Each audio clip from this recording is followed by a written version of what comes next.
वर्णिवेशरमणीयदर्शनं मन्दहासरुचिराननाम्बुजं पूजितं सुरनरोत्तमैर्मुदा धर्मनन्दनमहं विचिन्तये।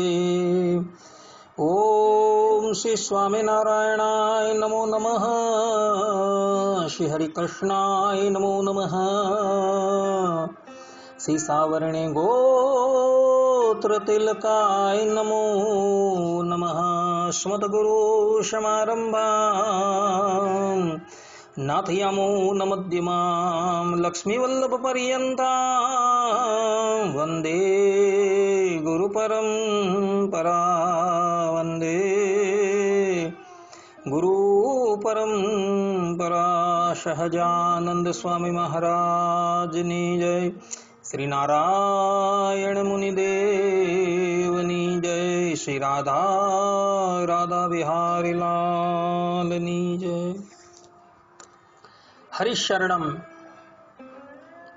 निखिल है प्रत्यनीक कल्याणिक स्थान श्वेतर समस्त वस्तु विलक्षण अनंत कोटि ब्रह्मांड नायक श्रीदेवी भूदेवी नीलादेवी श्री राधा देवी થી સમલંકૃત સર્વ અવતારના અવતારી સર્વ કારણના કારણ પરબ્રહ્મ પરમાત્મા ભગવાન શ્રી હરિની મહતી કૃપાથી આપણે માનવ જીવનના સર્વોત્કૃષ્ટ લાભ એવા સત્સંગને માટે ઉપસ્થિત થયા છે। ઉપસ્થિત થનારા બધા જ ભગવત ભક્તોના હૃદયની અંદર અપરોક્ષ રૂપે બિરાજમાન એ જગત કારણ તત્વ ભગવાન શ્રી હરિના ચરણમાં હું સાષ્ટાંગ દંડવત પ્રણામ કરી આજની કથાનો શુભારંભ કરું છું। ભક્તો, દક્ષ સ્મૃતિની અંદર અધ્યાય 2 13મા શ્લોકની અંદર દક્ષ પ્રજાપતિ પોતે કહે છે, ગુણાદશ સ્નાન પરસ્ય સાધો રૂપમ ચ તેજશ્ચ બલમ ચ શૌચમ આયુષ્યમારોગ્યમલોલુપત્વમ દુસ્વપ્ન નાશશ્ચ તપશ્ચ મેદઃ। अर्थात कि रूप, तेज, बल, पवित्रता, आयु, आरोग्य, निर्लोभता, दुष्ट सपनों नाश, तप अने मेधा आ 10 गुणों स्नान करवा वाळाने प्राप्त थाय छे। आपणा शास्त्रोनी अंदर विधान छे कि मनुष्य प्रातः काले, मध्याह्न काले अने संध्या काल पछी जारे ए भोजन करवा बेसे ए पहला स्नान करवानुं छे। जे व्यक्ति नित्य त्रिकाल स्नान करतो होय ने दक्ष प्रजापति कहे छे कि एने आ बधा ज गुणों जे छे ए प्राप्त थाय छे। परंतु भक्तों, स्नान करवानी अंदर एक वस्तुनु खास ध्यान राखवानुं छे। नर होय के नारी, ए लोकोए नग्न स्नान क्यारेय पण करवानुं नथी। शास्त्रोनी अंदर स्पष्ट रूपे नग्न स्नान करवानी मनाई करेली छे। जेम मनु महाराज मनुस्मृतिना 4th अध्याय 45मा श्लोकनी अंदर कुर्म पुराणना उत्तरी भागना 16मा अध्यायना 65मा श्लोकनी अंदर पद्म पुराणनी अंदर स्वर्गखंड अध्याय 55 65मा श्लोकनी अंदर स्पष्ट रूपे कह્યું છે, न नग्न स्नानमाचरेत। अर्थात के नग्न थईने कदी स्नान नहीं करवू जोईए। अने आ ज वात बोधायन स्मृतिनी अंदर 2-3-51 नी अंदर न नग्न स्नानायात आ प्रमाणे बोधायन ऋषिए पण नग्न स्नान करवानी स्पष्ट रूपे मनाई करेली छे। महाभारतना अनुशासन पर्वना अध्याय 104-51 श्लोकनी अंदर महर्षि वेदव्यास जी पोते कहे छे, न नग्न कहिचित् स्नानायात। आ प्रमाणे भगवान वेदव्यास जीए पण नग्न स्नान करवानी स्पष्ट रूपे मनाई करेली छे। अग्नि पुराणना 115मा अध्यायना 22मा श्लोकनी अंदर कह्युं छे, न नग्न स्नानमाचरेत। अग्नि पुराणनी अंदर पण स्पष्ट रूपे कह्युं छे कि क्यारेय पण नग्न स्नान करवू न जोईए। આ ઉપરાંત વામન પુરાણના 14મા અધ્યાયના 47મા શ્લોકની અંદર પણ સ્પષ્ટ રૂપે કહ્યું છે, ન ચ સ્નાનીયેત વૈ નગ્નો ન શયિત કદાચન. વામન પુરાણની અંદર પણ સ્પષ્ટ રૂપે કહેવામાં આવેલું છે કે નગ્ન સ્નાન ક્યારેય પણ કરવું જોઈએ નહીં. મહાભારતના અનુશાસન પર્વના 104મા અધ્યાયના 67મા શ્લોકની અંદર પણ કહ્યું છે, ન નગ્ન સ્નાતુમ અર્હતિ. અહીં પણ નગ્ન સ્નાનનો વિરોધ કરવામાં આવેલો છે.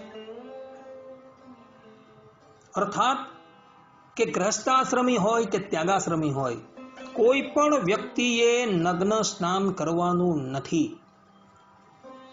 શ્રીમદ ભાગવતની અંદર 10મ સ્કંદના 9મા અને 10મા અધ્યાયની અંદર કુબેરના પુત્ર અને રુદ્રના અનુચર એવા નલકુબેર અને મણિગ્રીવનું ચરિત્ર આવે છે. એની અંદર પણ તમે જોજો કે આ બંને જણા અને એની સાથે એની પ્રેયસી રંભા તથા બીજી કેટલીક અપ્સરાઓ જે છે એ મંદાકિની એટલે કે ગંગા નદીની અંદર મદિરા પાન કરીને નગ્ન સ્નાન કરતા હતા. અને એવા સમયની અંદર દેવર્ષિ નારદજી ત્યાં આવી જાય છે. અને દેવર્ષિ નારદને આવેલા જોઈને પણ આ બંને જણા જે છે, જે નશાની અંદર અતિશય ઉન્મત્ત થઈ ગયા છે, તથા એની પ્રેયસીઓ પણ જે નશાની અંદર અતિશય ઉન્મત્ત થઈ ગયેલી છે, દેવર્ષિની પણ મર્યાદા રાખતા નથી. અને એને લઈને અર્થાત કે નગ્ન સ્નાન કરવાને લઈને દેવર્ષિ નારદ જે છે એ નલ કુબેર અને એની પ્રેયસી રંભાને શાપ આપી દે છે. દેવર્ષિ કહે છે કે તમે લોકો કુબેરના પુત્ર છો અને ભગવાન શંકરના સેવક છો, છતાં પણ મર્યાદા રાખતા નથી. માટે તમે તો વૃક્ષની યોનિની અંદર જવાને લાયક છો. આમ કહીને દેવર્ષિ નારદે નલકુબેર અને મણિગ્રીવને વૃક્ષની યોનિની અંદર જવાનો શાપ આપી દીધેલો હતો. અને બ્રહ્મવૈવર્ત પુરાણના કૃષ્ણ જન્મ ખંડની અંદર સ્પષ્ટ રૂપે લખેલું છે કે દેવર્ષિ નારદજીએ રંભાને પણ શાપ આપ્યો. એને પણ કહે છે કે તું હવે સ્વર્ગની અંદર ક્યારેય પણ જઈ ન શકશે, તારે પણ મનુષ્ય યોનિની અંદર જન્મ ધારણ કરવો પડશે. અને એને લઈ રંભા જે છે એ પણ મનુષ્ય યોનિની અંદર પ્રગટ થાય છે. આ પ્રમાણે નગ્ન સ્નાન કરનારા નલ કુબેર, મણિગ્રીવ અને રંભા જે છે એ દેવર્ષિ નારદના શાપનો ભોગ બનેલા હતા. માટે ભક્તો ક્યારેય પણ નગ્ન સ્નાન ન કરવું. જલ જે છે, જલ એ આપણા અહીં વરુણ દેવતાનું પ્રતીક મનાય છે. અર્થાત કે જલ રૂપે એ પરબ્રહ્મ પરમાત્મા છે. સૃષ્ટિના આરંભની અંદર કેવલ જલ જ હતું અને એ ભગવાને એમાંથી જ સૃષ્ટિ કરેલી એવું ઉપનિષદની અંદર લખેલું છે. જળ એ સાક્ષાત પરબ્રહ્મ પરમાત્માનું સ્વરૂપ છે અને પરબ્રહ્મ પરમાત્માનું સ્વરૂપ હોવાથી એની અંદર નગ્ન સ્નાન ક્યારેય પણ ન થાય. ઘરમાં હોવ કે બહાર હોવ, તમારે વસ્ત્ર ધારણ કરીને જ સ્નાન કરવાનું છે, પરંતુ વસ્ત્ર પહેર્યા વગર ક્યારેય પણ સ્નાન નથી કરવાનું. શ્રીમદ ભાગવતની અંદર 10મ સ્કંદની અંદર જ વ્રજની ગોપીઓનું ચરિત્ર જોવા મળે છે. જેઓ કાત્યાયની દેવીની આરાધના કરતા હતા અને કાત્યાયની દેવીની આરાધના કરી એક દિવસ પોતાના બધા જ વસ્ત્રો કાઢી એ ગોપીઓ જે છે એ સ્નાન કરવા યમુનાજીમાં જાય છે. અને એવા જ સમયની અંદર પરબ્રહ્મ પરમાત્મા જે છે એ ત્યાં આવે છે અને એના વસ્ત્રો જે છે એ લઈને વૃક્ષની ઉપર ચડી જાય છે અને ગોપીઓને કહે છે કે તમે હવે વસ્ત્ર લેવા માટે બહાર આવો. ભગવાનની આજ્ઞા થતા ગોપીઓ જે છે એ નિરાવરણ થઈને યમુનાની બહાર આવે છે. ભગવાન શ્રી કૃષ્ણ નીચે ઉતરે છે અને એને વસ્ત્ર જે છે એ પ્રદાન કરે છે. અને ત્યારબાદ જે ભગવાન શ્રી કૃષ્ણ જે બોલે છે ને અને ગોપીઓને જે ઉપદેશ આપે છે એ શ્રવણ કરવા યોગ્ય છે. ભગવાન શ્રી કૃષ્ણ સ્પષ્ટ રૂપે કહે છે કે તમે આ પ્રમાણે નગ્ન સ્નાન કરી જલના દેવતા વરુણનું અપમાન કરેલું છે, માટે તમે એની ક્ષમા માંગો. અને ગોપીઓ જે છે એ પછી હાથ જોડીને ભગવાન શ્રી કૃષ્ણની ક્ષમા માંગે છે, કારણ કે જલ રૂપે એ ભગવાન સ્વયં હતા. ભક્તો, આ લીલા થઈને ત્યારે ગોપીઓની ઉંમર કેવલ 5 વર્ષની હતી અને ભગવાન શ્રી કૃષ્ણની ઉંમર પણ કેવલ 8 વર્ષની અંદર. કહેવાનું તાત્પર્ય કે ગોપીઓ જે છે જે ભગવાનની અનન્ય ભક્ત છે અને અનન્ય ભક્ત હોવા છતાં જો એણે મર્યાદાનું ઉલ્લંઘન કર્યું તો ભગવાને એને પણ સજા આપી. ભગવાન એના વસ્ત્ર લઈને વૃક્ષ પર ચડી ગયા, પરંતુ 5 વર્ષની અંદર એની ઉંમર હોવાથી ભગવાન એની પાસે કોઈ પ્રાયશ્ચિત નથી કરાવતા. કેવલ જળના દેવતા જે વરુણ જે છે તેની ક્ષમા જે છે એ મંગાવે છે. કારણ કે શાસ્ત્રોની અંદર પણ વિધાન છે. મહાભારતની અંદર આદિ પર્વની અંદર સ્પષ્ટ રૂપે ભગવાન વેદવ્યાસજીએ લખેલું છે કે 12 વર્ષની ઉંમર પર્યંત બાળક કોઈ પણ અપરાધ કરે એ અપરાધનું એને કોઈ પણ ફળ ભોગવવાનું હોતું નથી, કારણ કે એને શ્રુતિઓ અને સ્મૃતિઓનું કોઈ જ્ઞાન હોતું નથી. પરંતુ 12 વર્ષ પછી એ જે પણ કંઈક કર્મ કરે, અર્થાત જે પણ કંઈક પાપ કરે એનું ફળ એને ભોગવવું પડે છે અને એનું પ્રાયશ્ચિત એને કરવાનું છે. અહીં ગોપીઓની ઉંમર કેવલ 5 વર્ષની હતી અથવા તો 5 વર્ષની અંદરની હતી. એટલે ભગવાન શ્રી કૃષ્ણએ કેવલ ને કેવલ જલના દેવતા વરુણની ક્ષમા મંગાવેલી હતી. માટે ભક્તો,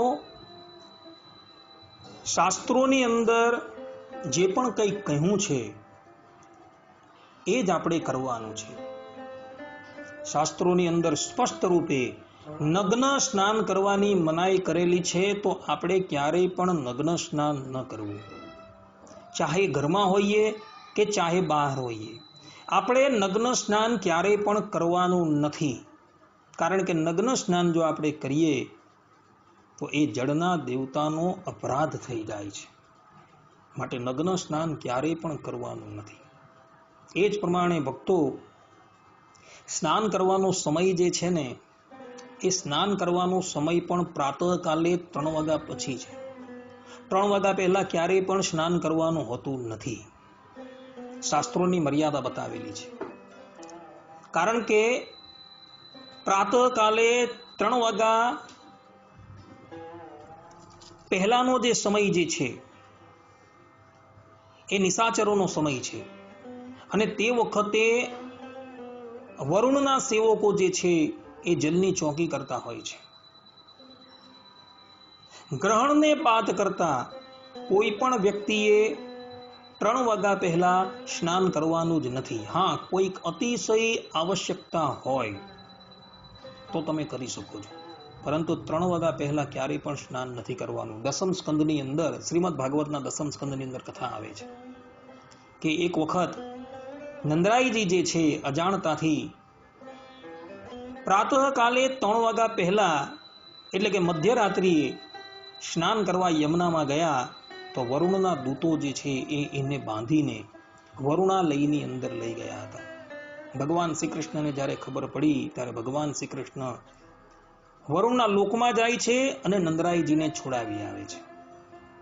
આ પ્રમાણેની કથા જોવા મળે છે.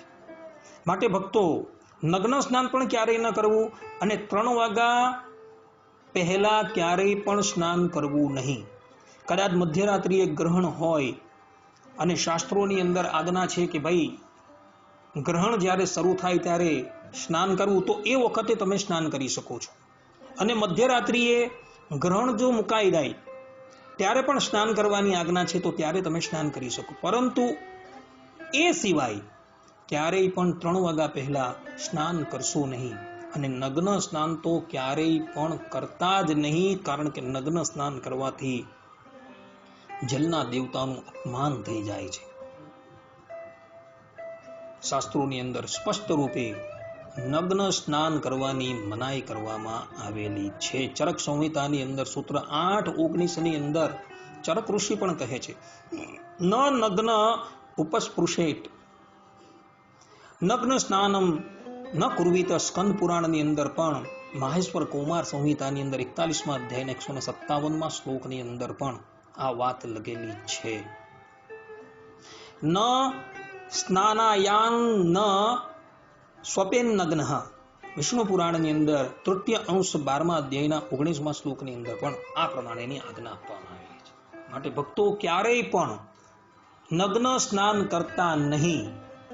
અન્યથા તમે જે પણ કંઈક ધર્મ કાર્ય કરેલું હશે એ બધું જ ધર્મ કાર્ય જે છે એ સમાપ્ત થઈ જશે.